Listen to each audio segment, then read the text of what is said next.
Okay, so this is as far as the syllabus taken into consideration. Course objectives, course outcomes, we have already discussed. 6 total chapters we are going to have. We are going to study each one of them. And the Bible of Strategic Management is considered to be any book that is written by Azhar Kazmi.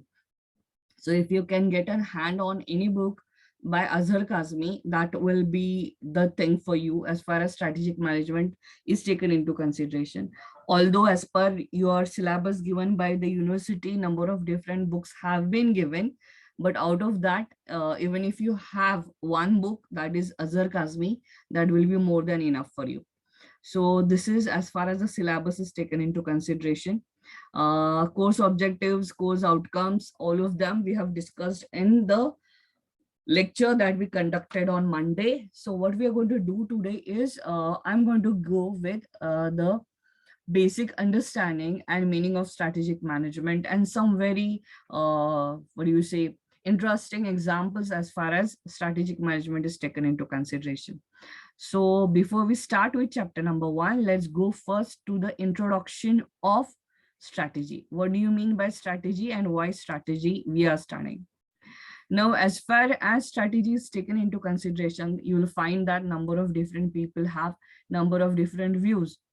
So if you look at the word strategy, it is basically derived from a Greek word. And what is that Greek word? That Greek word is called as strategios.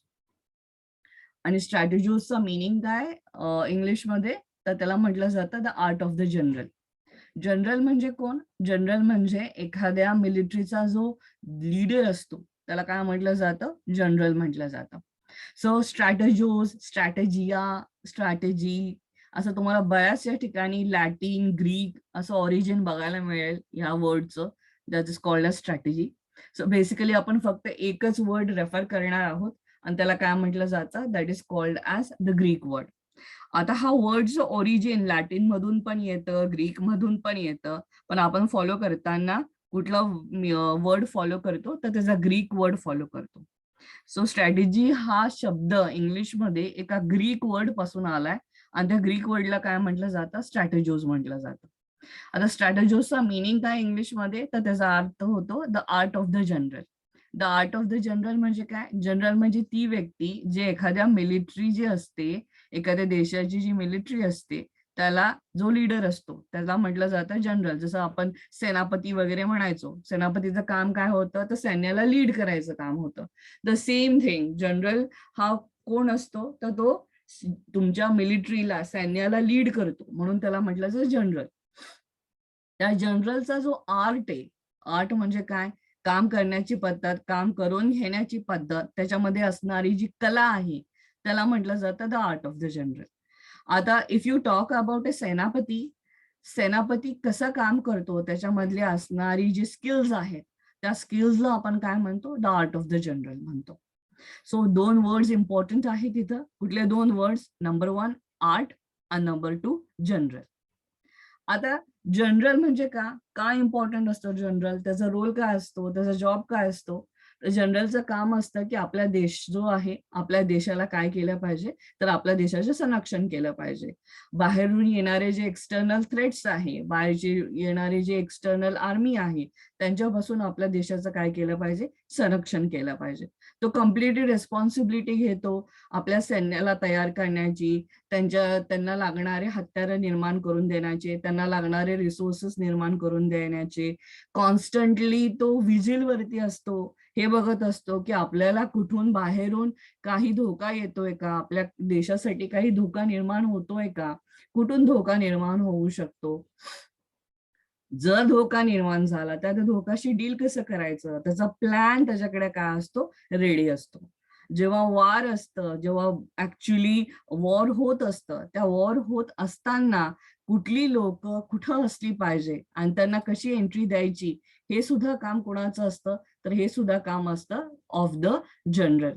माणसं कुठं तैनात करायची, कशी तैनात करायची, हे सगळं काम कोणाचं असतं तर हे सगळं काम असतं त्या जनरलचं. सो कुठे कुठली व्यक्ती असली पाहिजे, कशी असली पाहिजे, कोण कुठं थांबलं पाहिजे, तुमचे जे फायटर्स आहेत कुठं लोकेटेड असले पाहिजे, याच्याशी रिलेटेड सगळं तुमची जे सैन्य तुम्ही कुठं कुठं तैनात करणार आहात, कसं तैनात करणार आहात, ह्याच्याशी रिलेटेड जे सगळं प्लॅनिंग असतं ते कोणाचं प्लॅनिंग असतं, जनरलचं प्लॅनिंग असतं. टाइम, रिसोर्सेस, हे सगळं तो काय करून देत असतो, निर्माण करून देत असतो. आपल्या आर्मीची पोझिशन कुठे असली पाहिजे, आपल्या चॉईसेस कशा असल्या पाहिजे, सिच्युएशन नुसार त्यांची तैनाती कशी बदलली पाहिजे, हे सगळं काम कुणाचं असतं, जनरलचं काम असतं. नंबर 1. नंबर 2 इम्पॉर्टंट वर्ड जो आहे that is called as art. आता आर्ट म्हणजे त्याच्यामध्ये एक्सपर्टाईज असतो, त्याच्यामध्ये फोकस असतो आणि त्याच्यामध्ये कंट्रोल सुद्धा असतो. एक्सपर्टाईज त्या सिच्युएशनशी डील करायला, त्या आर्मीशी डील करायला, बाहेर येणाऱ्या इन्व्हेडरशी डील करायला. फोकस असतो कुणाला कुठे कसं हँडल करायचंय, कसं डिफीट करायचंय, आपला जो दारू गोळा आहे तो कुठं कसा यूज करायचा, कुठे यूज करायचा.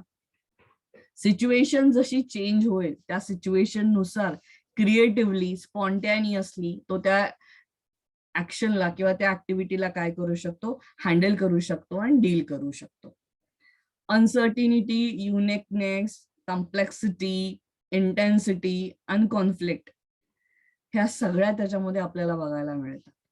मग आता आपण जनरल आणि त्याचं आर्ट इथं का अप्लाय करतोय, का हे आपल्यासाठी इम्पॉर्टंट आहे, हे आपल्यासाठी इम्पॉर्टंट आहे कारण even when you talk about business, business सुद्धा काय आहे, business is also a war. What is business? Business is also a war. या वॉर मध्ये कोण असतं, या वॉर मध्ये तुमची कंपनी असते आणि तुमच्या कंपनी बरोबर कोण असतं, तर तुमच्या कंपनी बरोबर बाकीच्या कंपनीज असतात. मग कंटिन्युअसली तुम्ही काय करण्याचा प्रयत्न करत असता, तर तुम्ही विन करण्याचा प्रयत्न असतो. जसं वॉर मध्ये असतं, वॉर मध्ये काय असतं, आपला देश जिंकला पाहिजे, काही झालं तर विक्ट्री आपली झाली पाहिजे. तसंच बिझनेसचं सुद्धा असतं. बिझनेसमध्ये काही जरी झालं तर आपला जो प्रॉडक्ट आहे तो जास्त सेल झाला पाहिजे, आपले जो मार्केट शेअर आहे तो वाढला पाहिजे, कॉम्पिटिटर पेक्षा जास्त आपले प्रॉडक्ट सेल झाले पाहिजेत, आपला मार्केट शेअर वाढला पाहिजे. म्हणजे इव्हन इन बिझनेस कंटिन्युअसली आपण काय करण्याचा प्रयत्न करत असतो, आपण विन करण्याचा प्रयत्न करत असतो. कुणावरती विन करण्याचा प्रयत्न करत असतो, आपल्या कॉम्पिटिटर्स वरती. कॉम्पिटिटर्स म्हणजे कोण, कॉम्पिटिटर्स म्हणजे ती सगळी लोक जे आपल्यासारखा प्रॉडक्ट काय करतात, मॅन्युफॅक्चर करतात आणि कस्टमर्सला ऑफर करतात. आपल्यासारखा असेल किंवा आपल्या प्रॉडक्टचा सबस्टिट्यूट असेल, आता असेल किंवा फ्युचरमध्ये निर्माण होऊ शकणारा असेल. Each one of them is our competitor. आणि या सगळ्या कॉम्पिटिटर्सला आपल्याला काय करायचंय, तर या सगळ्या कॉम्पिटिटर्सला आपल्याला डिफीट करायचंय, हरवायचंय. आणि मग त्याच्यासाठी लागणारी जी स्किल आहे ती स्किल आपल्यामध्ये असली पाहिजे. म्हणून मॅनेजरचा जो रोल आहे त्या मॅनेजरच्या रोलला कुणाबरोबर कम्पेअर केलं जातं, तर एखाद्या मिलिटरीच्या जनरल बरोबर कम्पेअर केलं जातं. मॅनेजरचं जे काम असतं that is same and equivalent to do that of a general. मॅनेजरला सुद्धा तेच करायचं असतं. मॅनेजरला काय करायचं असतं, त्याचं जे एक्सटर्नल एन्व्हायरमेंट जे आहे ऑर्गनायझेशनचं, त्या एक्सटर्नल एन्व्हायरमेंट जे डायनामिक आहे, कॉन्स्टंटली चेंज होत राहतं, त्याच्यामधून त्या एक्सटर्नल एन्व्हायरमेंट मधून थ्रेट्स अँड अपॉर्च्युनिटीज निर्माण होत असतात. मग त्या थ्रेट्स अँड अपॉर्च्युनिटीशी कसं आपल्या ऑर्गनायझेशनने डील करायचंय, कुठल्या पद्धतीने डील करायचंय, कुठले आपल्याला त्याच्यासाठी मीन्स यूज करायला लागतील.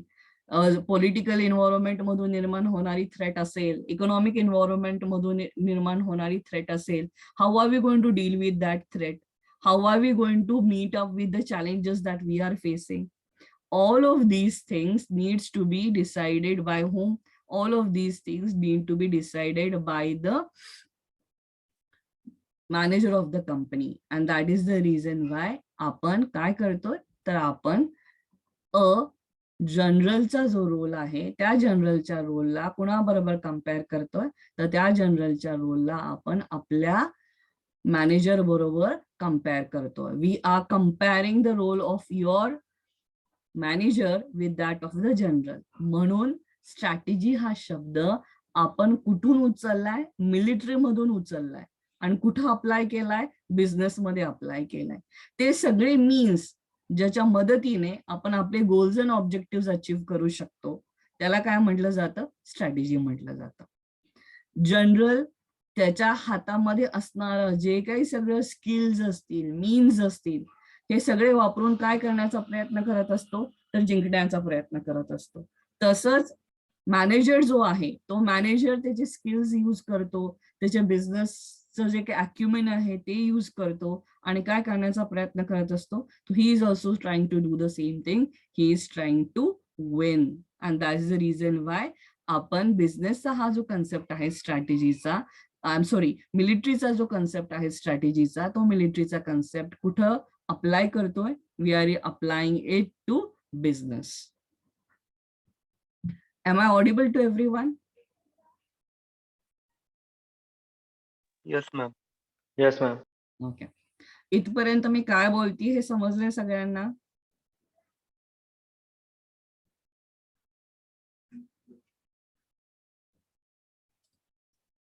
Are we clear? Have we understood what I have been discussing? Yes, ma'am. Is everybody able to unmute themselves?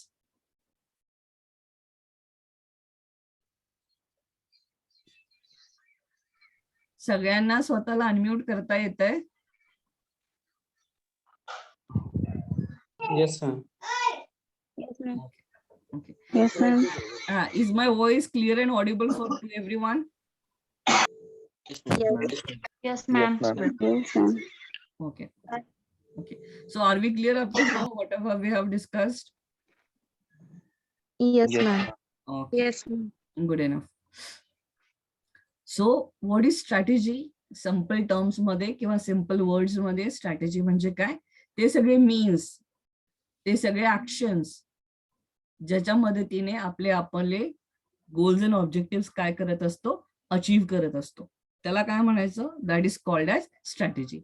Now this is a brief introduction with regards to what do you mean by strategy. Strategy हा word originate कुठून झाला, जेव्हा आपण chapter number 1 start करतोय त्यावेळेस आपण proper definition वगैरे आपण स्टडी करणार आहोत. But this is just a brief background, strategy म्हणजे काय and why we are studying strategy. So you as managers will have to devise all those means, all those actions, all those plans with the help of which you will be able to defeat your competitors.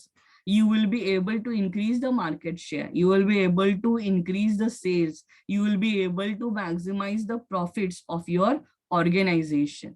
And that is what we mean when you are talking about strategy.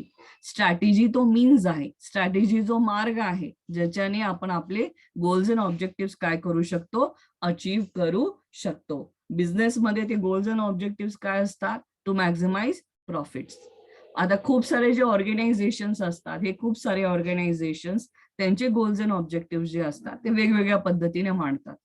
So काही लोक vision तयार करतात, काही लोक mission तयार करतात, मग vision मिशनच्या बेसिसवरती गोल्स अँड ऑब्जेक्टिव्ह काय केले जातात, डिफाईन केले जातात. Now this is part of chapter number 1 that is going we are going to discuss on when we start with the chapter.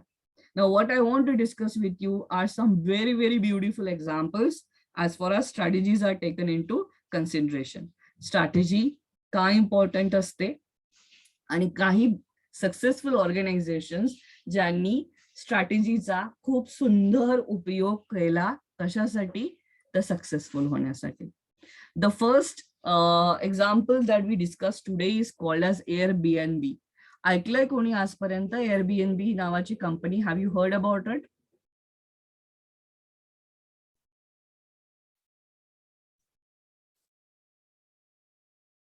कोणी ऐकलंय या कंपनीचं नाव आतापर्यंत?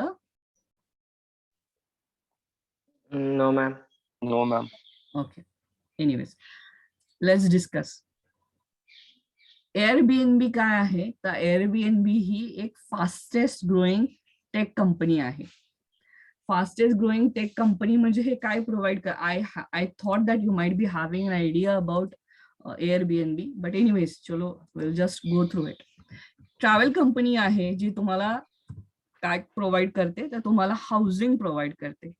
वेकेशन रेंटल कंपनी आहे Airbnb. Okay, so this is Airbnb. ही त्यांची website आहे.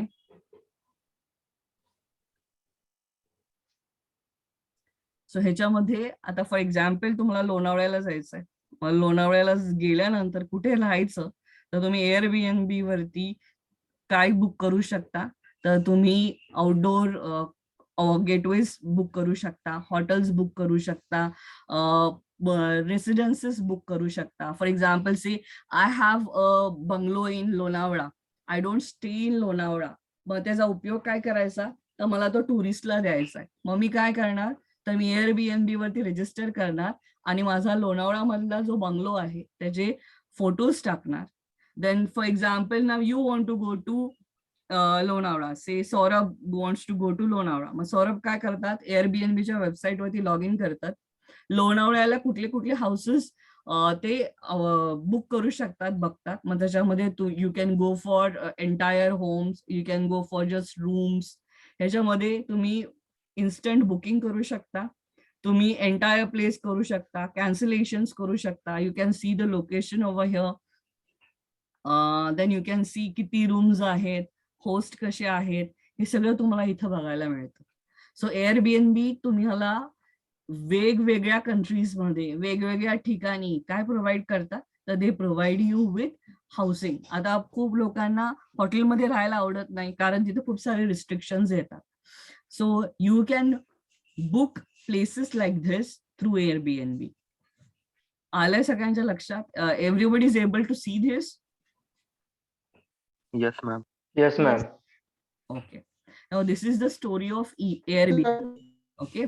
So this is an example of Airbnb. So Airbnb ने जेव्हा स्टार्ट केलं होतं, त्यांनी स्टार्ट कशापासून केलं होतं, तर ते 3 मित्र होते. जे स्टार्टेड, जे पहिले होते ते ब्रियान आणि जो होते. दे वर 2 friends.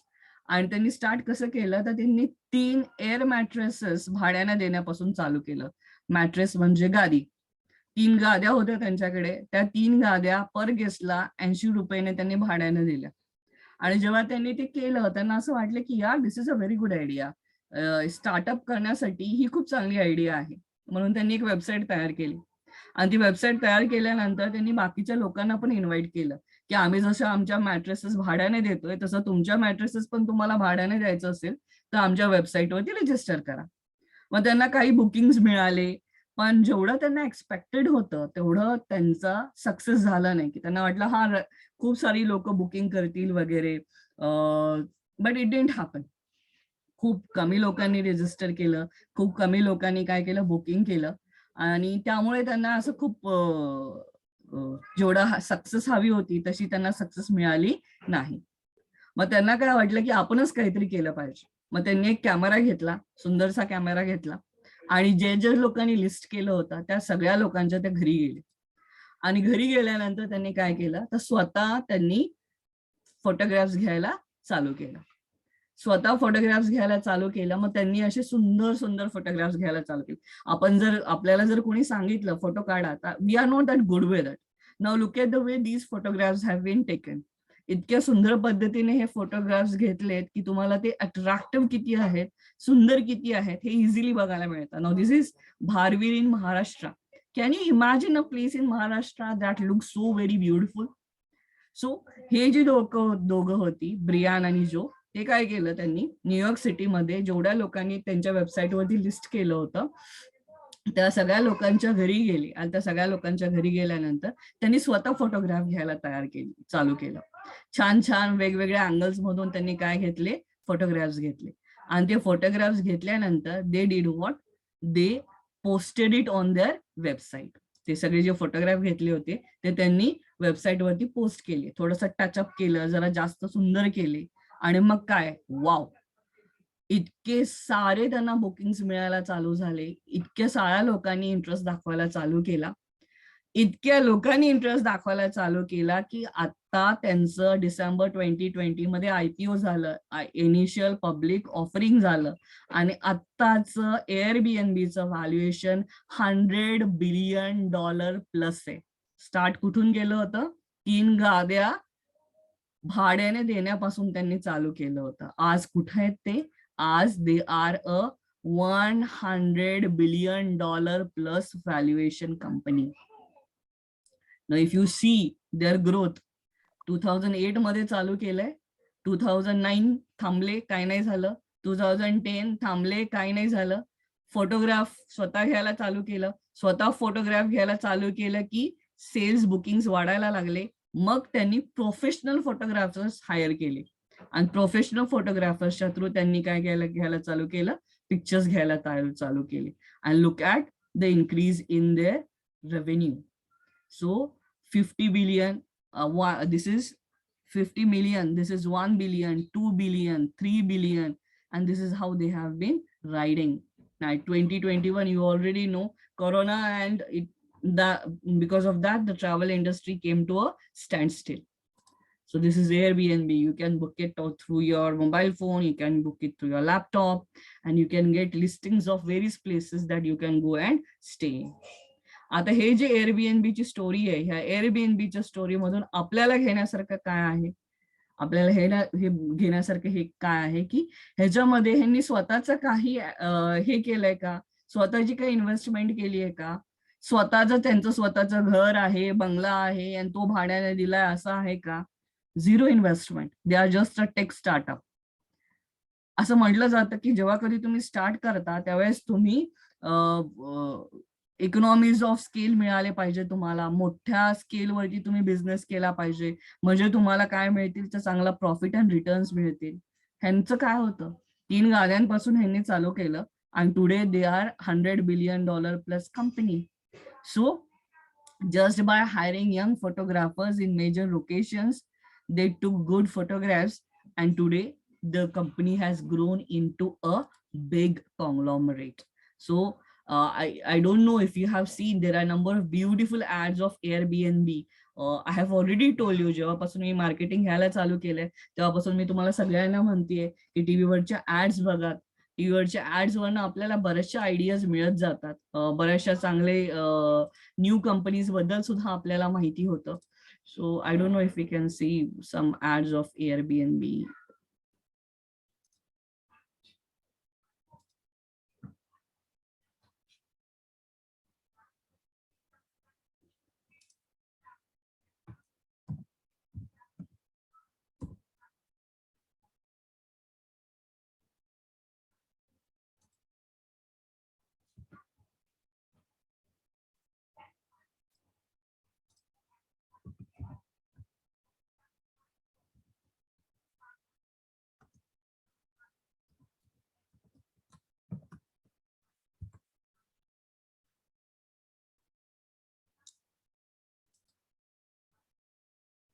Is this visible to everyone?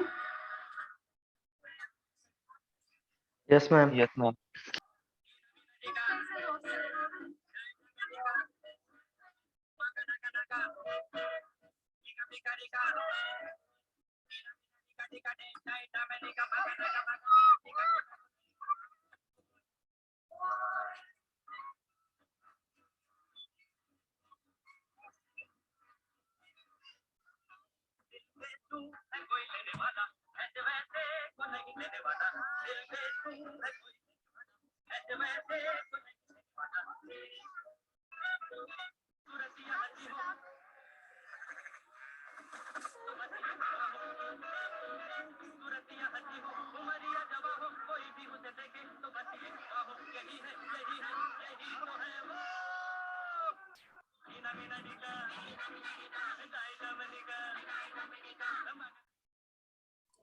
Did you see this?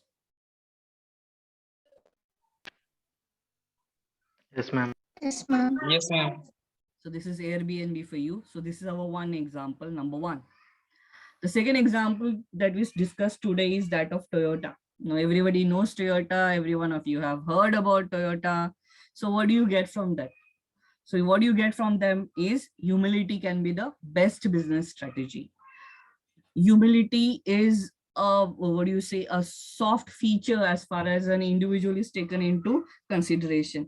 जेव्हा आपण ह्युमिलिटी म्हणतो, it's a very very small word. जर तुम्ही कुठे बघितलं असेल, ऍपल म्हटलं की स्टीव्ह जॉब्स येतात, टाटा म्हटलं की रतन टाटा येतात.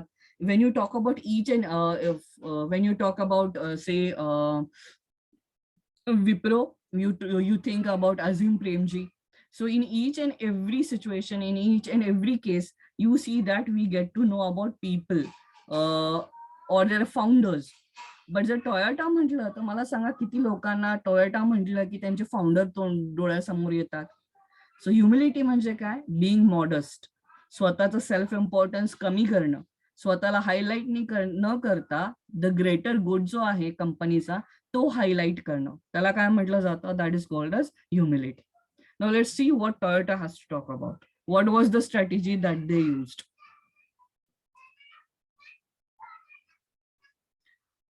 In 1973, the big three car makers in the US had over 82% of the market share. USA मधले जेवढे US होतं, US मध्ये सगळ्यात मोठे 3 कंपनीज होता. It was General Motors, it was Ford, and these were the Chevrolet. General Motors means Chevrolet वगैरे हे ज्या फर्म्स येतात त्या त्यांच्या अंडर येतात, Daimler. सो ह्या ज्या मोठ्या 3 कंपनीज होत्या त्यांचा 82% मार्केट शेअर होता. आणि अशा केसमध्ये टोयोटा US मध्ये काय केलं? टोयोटाने US मध्ये एंट्री केली. टोयोटा हे कोण आहेत? Toyota is a Japanese car maker.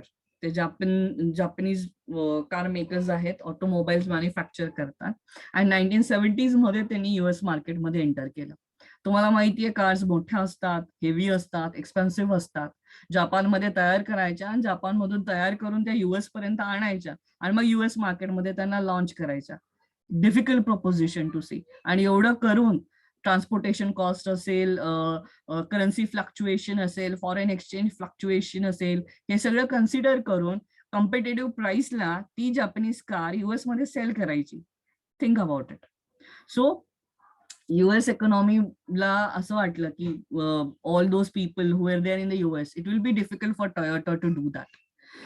पण तरी सुद्धा US इकॉनॉमी मध्ये लार्जेस्ट अमाऊंट जो कॉन्ट्रीब्युशन येतो, तो लार्जेस्ट कॉन्ट्रीब्युशन कशापासून येतो? तर तो ऑटोमोबाईल मॅन्युफॅक्चरर्स पासून येतो. म्हणून युएसचे जे गव्हर्नमेंट आहे, युएसच्या गव्हर्नमेंटने काय केलं? तर युएसच्या गव्हर्नमेंटने इम्पोर्ट टॅक्सेस वाढवले. इम्पोर्ट टॅक्सेस वाढवल्यामुळे जपान मधून इम्पोर्ट करून ती गाडी US मध्ये येणार आणि US मध्ये आल्यानंतर ती गाडी सेल होणार. आता लेट्स से एक्झाम्पल घेऊयात. $100ची ती गाडी आहे, इम्पोर्ट टॅक्सेस ऍड करून $150ची ती गाडी झाली. सो इम्पोर्ट टॅक्सेसमुळे गाडीच्या प्राइसेस काय झाल्या? वाढल्या. इम्पोर्ट टॅक्सेस नसले असते तर तीच जपानीज कार $100ला त्या कंपनीला काय करता आली असती? सेल करता आली असती. पण इम्पोर्ट टॅक्सेसमुळे तसं होऊ शकलं नाही. ती कार आता त्यांना किती डॉलर्सला सेल करायला लागते? $150ला सेल करायला लागते. मग US गव्हर्नमेंटने काय केलं? तर US गव्हर्नमेंटने इम्पोर्ट टॅक्सेस एवढे वाढवले की जपानीज कंपनीच्या ज्या गाड्या होत्या त्या US कंपनीज इतक्याच महाग झाल्या. तसं बघायला गेलं 1970s मध्ये जेव्हा जपानीज कार्स US मध्ये लॉन्च केल्या गेल्या त्यावेळेस त्या कार्सची किंमत फार कमी होती as compared to the cars that were manufactured in the USA. युएसच्या ज्या कंपनीज होत्या, त्यांच्या ज्या कार्स होत्या, त्यांच्या ज्या प्राइसेस होत्या, त्यांच्या प्राइसेस पेक्षा टोयोटाच्या कारच्या प्राइसेस खूप कमी होत्या. गव्हर्नमेंटने काय केलं? इम्पोर्ट टॅक्सेस वाढवले. इम्पोर्ट टॅक्सेस वाढवले त्यामुळे टोयोटाच्या गाड्यांच्या किमती ह्या इक्विव्हॅलंट झाल्या पुण्याच्या US कंपनीज इतक्या. आणि मग कंपनीजला वाटलं अरे चलो आपल्याला काय घाबरायचे काय कारण नाही, आता आपण जेव्हा किमतीला विकतोय त्याच किमतीला टोयोटाला पण विकायला लागतंय, त्यामुळे आपली लोक काय टोयोटाच्या गाड्या घेणार नाहीत. पण त्यांना जे हे थिंक करत होते ते त्यांचं चुकलं. टोयोटा त्यांच्या एक हात पुढं होतं, 1 स्टेप अहेड होतं. टोयोटाने काय केलं? मग गाड्या जपानमध्ये बनवून US मध्ये आणायच्या ऐवजी US मध्येच त्यांनी गाड्या मॅन्युफॅक्चर करायला चालू केलं. त्यांनी स्वतःचा मॅन्युफॅक्चरिंग प्लांट कुठं स्टार्ट केला? US मध्ये स्टार्ट केला. आता US मध्ये स्टार्ट केल्यामुळे इम्पोर्ट टॅक्सेस बसले नाहीत त्यांना. प्रोडक्शन कॉस्ट ज्या होत्या, प्रोडक्शन कॉस्ट वाढल्या, मान्य वाढल्या त्या प्रोडक्शन कॉस्ट. पण मग जपानने काय केलं? तर जपानने US मॅन्युफॅक्चरर्स जे होते, US मॅन्युफॅक्चरर्सच्या सगळ्या ज्या प्रोसेसेस आहेत त्या प्रोसेसेस स्टडी करायला चालू केल्या. आणि त्या सगळ्या प्रोसेसेस स्टडी केल्यानंतर त्यांनी स्वतःची एक वेगळी प्रोडक्शन प्रोसेस काय केली, तयार केली. आणि ती प्रोडक्शन प्रोसेस जी आहे that is based on a concept that is called as continuous improvement. त्या कन्सेप्टला काय म्हटलं जातं, तर त्या कन्सेप्टला म्हटलं जातं कंटिन्युअस इम्प्रुव्हमेंट. सेमेस्टर 4 मध्ये आपण क्वालिटी मॅनेजमेंट हा सब्जेक्ट स्टडी करणार आहे. त्याच्यामध्ये तुम्हाला लक्षात येईल की क्वालिटीशी रिलेटेड जेवढे कन्सेप्ट आहेत, प्रोडक्शनशी रिलेटेड जेवढे कन्सेप्ट आहेत, ते सगळे कन्सेप्ट ऑरिजिनेट कुठून झालेत, they have all been originated from Japan. मग टोयोटाने काय केलं, तर टोयोटाने युएस कंपनीज जेवढ्या होत्या त्या सगळ्या युएस कंपनीचं जे मॅन्युफॅक्चरिंग होतं ते मॅन्युफॅक्चरिंग स्टडी केलं आणि त्यांच्यापेक्षा जास्त सुपेरियर मॅन्युफॅक्चरिंग प्रोसेसेस त्यांनी काय केल्या, स्टार्ट केल्या. As a result of which US मध्येच राहून युएस मध्येच मॅन्युफॅक्चर करून टोयोटा कार्सच्या ज्या प्राइसेस आहेत, टोयोटा कारच्या प्राइसेस युएस मध्ये सेल होणाऱ्या कारच्या प्राइसेस पेक्षा खूप खूप कमी आहेत. they are very very less as compared to all the cars that are manufactured in the USA. And that's the reason why कालपर्यंत जो युएसच्या कंपनीचा मार्केट शेअर 82% होता, तो आता 50% सुद्धा राहिलेला नाही.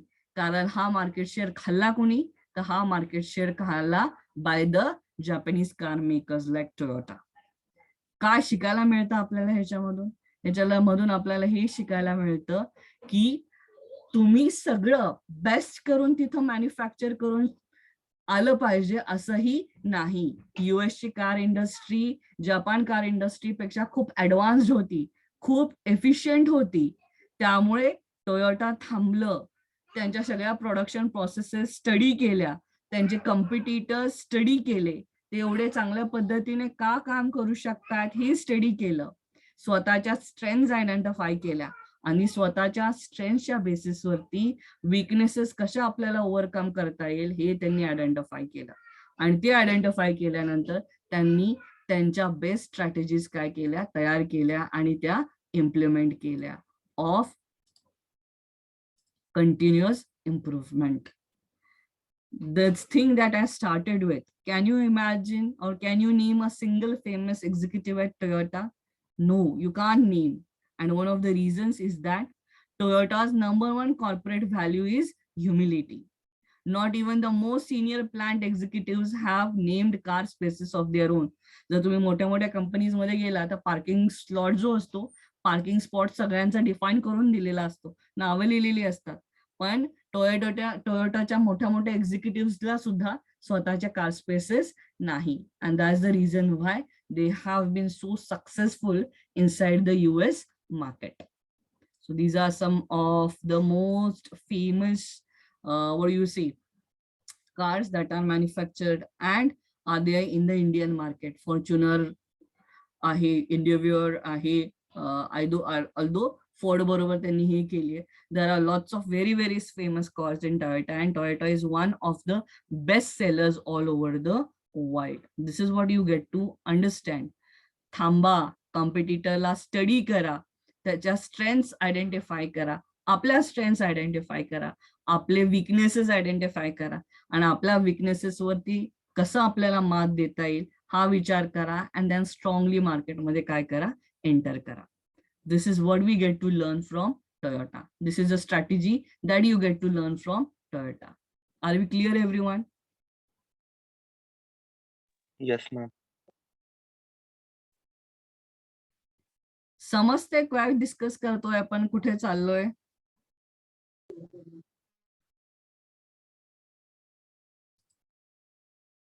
Are we able to understand what is being discussed?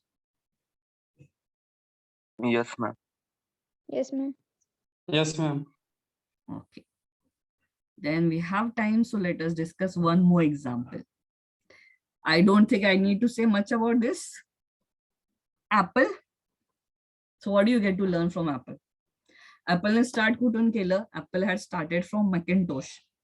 Computer होता, डेस्कटॉप कॉम्प्युटर होता, आणि त्या डेस्कटॉप कॉम्प्युटर पासून त्यांनी चालू केलं. Then they entered in to the iPod, म्हणजे म्युझिक इंडस्ट्री एंटर केली. स्टार्ट कुठून केलं? कम्प्युटर, हार्डवेअर, मग कुठे गेले म्युझिक इंडस्ट्रीमध्ये आयपॉड, आणि मग कुठे आले आयफोन टेलिकम्युनिकेशन मध्ये. बट हा जो स्मार्टफोन आहे आयफोन ऍपलने जो लॉन्च केला, तो ऍपलने जेव्हा मोबाईल फोन आले त्यावेळेला लगेच त्यांनी तो फोन मॅन्युफॅक्चर करून मार्केटमध्ये सेल केला नाही. इफ यू सी ऍपलचा जो पहिला फोन होता, the first phone of apple, it came inside the market in the year 2007. म्हणजे त्यावेळेस जेवढे ब्लॅकबेरी असेल, मोटोरोला असेल, बाकीच्या जेवढ्या ज्या टॉप कंपनीज होत्या त्या सगळ्या टॉप कंपनीज ह्या ऑलरेडी मार्केटमध्ये एक्झिस्ट करत होत्या. त्यांनी चांगला मार्केट शेअर पण मिळवला होता. खूप वेळ मार्केट स्टडी करून जी काही कन्झ्युमर्स आहेत, कन्झ्युमर्सची अवेअरनेस झाल्यानंतर, कन्झ्युमर्सला स्मार्टफोन म्हणजे काय समजल्यानंतर, स्मार्टफोन कसा यूज करायचा, त्याचे फायदे काय, हे सगळं माहीत झाल्यानंतर 2007 मध्ये ऍपलने काय केलं, स्मार्टफोन तयार करून मार्केटमध्ये लॉन्च केला. Now, if you see, look at this picture, you will see these are the various series of iPhones that have been launched by Apple. Start केलं होतं आयफोन पासून, आणि I think now latest is iPhone 13 and iPhone 13 Plus. They have moved from one model to another model every year. मी तुम्हाला product differentiation म्हणते, मी तुम्हाला product innovation म्हणते. This is just a beautiful example of product differentiation and innovation. iPhone 3G, iPhone 3, iPhone 4, iPhone 4S, iPhone 5, iPhone 5S, iPhone 5C, iPhone 6, iPhone 6 Plus. Each one of the iPhone is different from the earlier one. Continuously त्यांनी काहीतरी नवीन features तयार केले, continuously नवीन काहीतरी त्यांनी त्याच्यामध्ये introduce केलं आणि मार्केटमध्ये काय केलं, लॉन्च केलं. As a result of which जर इयर 2021चं जर तुम्ही क्वार्टरली मार्केट शेअर बघितला, सो हा 55% ऑफ द मार्केट शेअर कुणाला बिलॉंग करतो, the 55% of the market share belongs to Apple. आणि Samsung 22.5%, Motorola 4.2%, LG 4.2%, UAE 3.1%, unicorn 1.2% आणि बाकीचे 22% मध्ये भागलेत. सो मॅक्झिमम मार्केट शेअर कुणाचा बघायला मिळतो आपल्याला, 55% मार्केट शेअर आपल्याला ऍपलचा बघायला मिळतो. ऍपल काय एवढं सक्सेसफुल होऊ शकलं, ऍपलकडनं आपण काय शिकलं पाहिजे, तर ऍपलकडनं हे शिकलं पाहिजे की फर्स्ट मूव्हर ऍडव्हान्टेज नेहमीच फायद्याचा असतो असं नाही. सगळ्यांच्या अगोदर आपण मार्केटमध्ये प्रॉडक्ट लॉन्च केला पाहिजे असं नाही. आपण प्रॉडक्ट लाईफ सायकल मध्ये फर्स्ट मूव्हर ऍडव्हान्टेजचा एक कन्सेप्ट बघितला होता इंट्रोडक्शन स्टेज मध्ये. काय फायदा होऊ शकतो, तर फर्स्ट मूव्हर ऍडव्हान्टेज किंवा पायोनियर ऍडव्हान्टेज मिळू शकतं असं आपण म्हटलो. इथं आता तिथे उलट म्हणतोय आपण.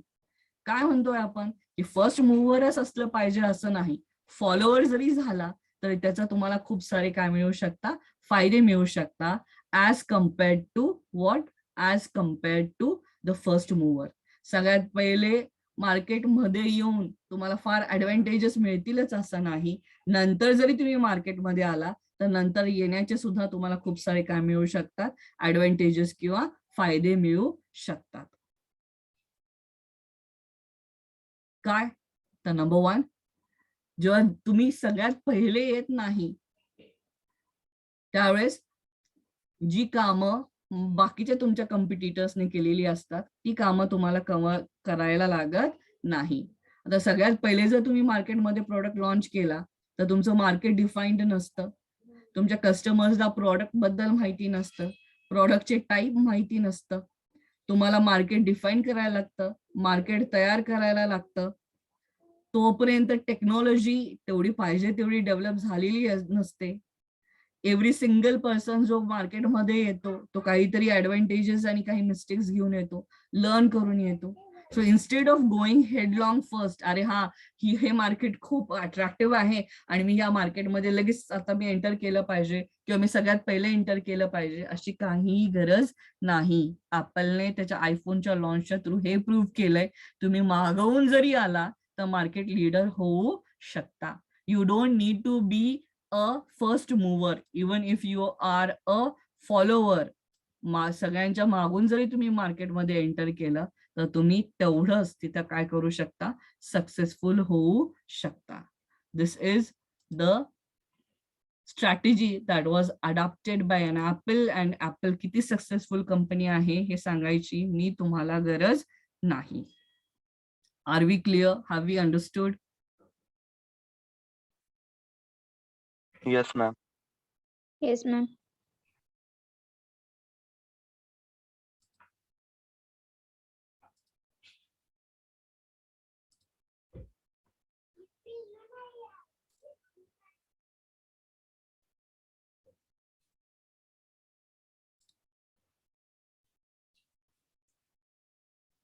Okay. Any problems as far as what we have discussed till now?